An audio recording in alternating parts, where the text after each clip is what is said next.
What are your thoughts? Is this something? Is it a thing? Yeah, I mean, it's definitely a thing.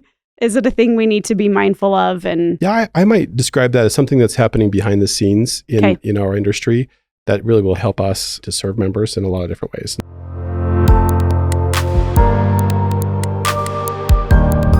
Kelly, from your standpoint, obviously being in the technology space, what role does technology play at Mountain America and other financial institutions leading into the future? Yeah, the role it plays, particularly for us, where we have a little bit of a dual strategy. You'll see some institutions that are trying to move away from in-person experiences, right, and really investing a lot into self-service. We're not following that path. We invest in both. We believe the in-person experiences, magic happens there when our people can serve our members one-on-one. Magic happens, but we also know that members want convenience. They want to do things on their own, and so we really invest heavily in both in experiences for self-service and in the branch. Technology can enable a lot for the members. It can help them with their finances. It also can help with security, which is one of our most important items, is to make sure members can do what they need where they want to do it, but they can do it safely and securely. Yeah. Well, and you obviously have already touched on this, but our tech landscape is changing all the time. I mean, you talk about technology and where we were even not just 5 years ago, but 2 years ago, and how far things have come. Like, I remember, just the person-to-person apps. Like, can we do this? Is this safe? What does this look like? So how do we stay on top of that landscape and how that's changing? What are your thoughts? It's a big challenge. It changes fast, right? But it's like anything. It's all about people. We've got to hire and train the right people. We got to listen to the experts that we have, and have them have time to research and discover, bring the technology forward that makes sense for us to use and adopt. But it's growing, it's accelerating, right? And so we have a lot of people that are generalists. They try to stay a touch of everything. And then we have specialists that go deep into technology that can help us deliver it. Okay, awesome. What are your thoughts on Chat GPT? Is this something that is going to take jobs? What do you think? Is it going to take jobs? Who knows? I don't think that I would put that as the prediction. Yeah. I think it's a tool. And I think if you quickly define it, I think we've all used different forms of AI. Whether you're talking to us, when you call us, you're hitting, we call him Friendly Phil, when he picks up the phone and you can talk and do something simple. He'll understand. I want to move money and help you. Right. Or the airlines, you've done those things. We talk to Siri or Google. You understand. Right. Yeah. I want to do something, and the assistant goes and helps you. This new form of AI is generative, right? So it can take using neural networks, a lot of data and complex things, and create something new, right? And so whether that's a picture, whether that's music, whether that's content, it's creating something, right? And that's pretty important and kind of a transformative moment for AI. But it also is just a tool. I mean, there's a time when people said the calculator, would change everything and it shouldn't be used because it's not, a human isn't doing the math, right? Well, it's just a tool. And so I think will it eliminate jobs? I don't know. Will it change the way people do work? For sure, because those that use the tool can do their job better, particularly when it comes from very complex things that we've got to create something or summarize something or find analysis out of. It'll accelerate that dramatically. So I think for us, it's just understand the tool where it makes sense, and how to use it, versus being scared that it's going to replace humans and the bots are going to take over the world or some path like that. Right. That the AI movie is going to come to life and all the things. Sure. We need to be responsible about this, this technology. But I think that this flavor of it right now, it shouldn't be feared. We should take a look, understand what it is and find ways to use it. Yeah. I love that you say find ways to use it, because I think there are opportunities for all of us to benefit from it. Right. Yeah, for sure. So, what are your thoughts on Chat GPT and we're not going to focus on this long, but originality? Is it I mean, it's basically just a lot of data, right? Well, it's I a don't big know. debate, right? Because I Yeah. think, you can, Mid-Journey, for example, this is an image created in AI. You can go in there and say, hey, I want you to create a picture, a family portrait of two random celebrities and what their kids would look like, and have them dressed in pajamas. I just kind of made that up. And it would create that, right? And it would be photorealistic, and it would look largely what they look like. Well, that's based off of a lot of other work, right? And learning of others' creators. And so, is it original or not? I think that's a big debate. What is original? If it's based on someone else's work, is it original? I don't know. So I don't know if I have a stance on that, but I do think it's an interesting moment to say, is it original content or not? Or is it using the content of others and the creative ability of others to create something new? Is it original or not? I think TBD. Yeah. Yeah. We got to figure out the hands, though. True. The hands get weird. The hands in AI always get a little weird, but that's okay. Obviously, this is a disruption in the industry, but you see, I imagine from a tech landscape, you look at disruption as opportunity. Yeah, opportunity. Ultimately, a lot of things we do are hard, right? And so we look at this tool, and can it make some of the work to be done easier, right? And as a tool, can we accelerate things? And a lot of the use cases we see help develop software quicker and faster, right? It's not replacing developers, they're not gone, but there's new ways that they can approach this, and we're excited about it. Yeah, awesome. From your perspective, what role, speaking of tech and finances and all the things, crypto, can we talk about crypto for a minute? I know it's kind of, we can laugh about it. We can say that, hey, it had its time, but I don't know. What are your thoughts? Is it the way of the future potentially? Yeah, I think, massively disruptive technology, right? Yeah. Certainly we're in a crypto winter. That's the term that's been thrown out, right? The interest has waned. We definitely see that with our members. There was a time where our members are showing a lot of interest, a lot of activity. And so we want to be where our members are. And we're doing a lot of research there and looking. Now that interest has waned. And so even very recently, you've got, the SEC, a lot of our regulators and legislators pulling this item up to talk about it. I do think the future for that will really be dependent on what our government and our regulators decide to do, right? Yeah. And then we're trying to stay in that conversation, but we'll also, meet with where that future holds. The technology behind it, though, is one we can't ignore, and there's so many ways it can change. People hear blockchain and they think Bitcoin, but it's so much more, and that's where we're starting to focus more of our efforts. You look at an NFT and what it fundamentally could do. We can represent real world things. If absolutely, you look at, like your car title, the title for a home. There's a lot of overhead. There's a lot of authority to go through. There's even insurance based off of not knowing what that title might be encumbered with. That an NFT can solve a lot of those problems and really facilitate, a lot of speed, a lot of transparency on real world things that are represented by an NFT. So, identity, there's a lot of opportunity in blockchain there for you to get more control about your identity. So there's a lot of opportunities there. The first flavor was crypto, with digital assets, and I think that world is kind of washing out through regulation.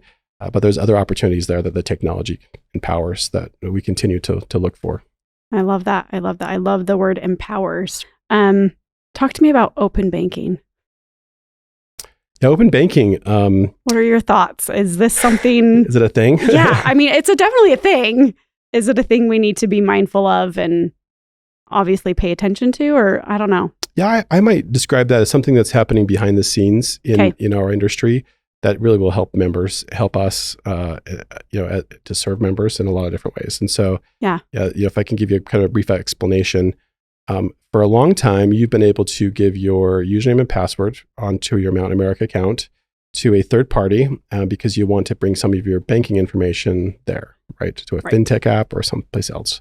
Well, what's generally been happening is that third party would use a service that has a bot that would log in as if it was you, and on our website, they call it screen scraping, kind of navigate through and pull information. Well, that's prone to break, especially if we make a change. It's somewhat unreliable, and your username and password is sitting in this other third-party place, right? So what open banking will do is that it'll actually move it for an API connection, right? So what that does is it makes it more reliable.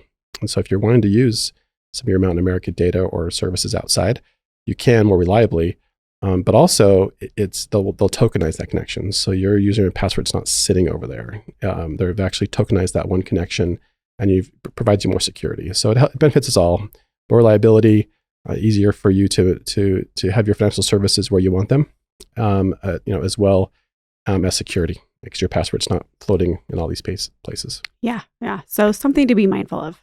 Yeah, and the industry's changing, so you'll see more reliable connectivity when you're looking to link this. When you go to buy your Tesla for the first time, and you want to use your Mountain America account to fund it, it'll be more seamless when you connect it. Okay. So aside from buying my Tesla, what are some other examples in your mind that this would work for? We just talked about some crypto, and that seems like yesterday. But when people were going to Coinbase or their exchanges, they needed to bring Mountain America data there, and these aggregators do that type of work.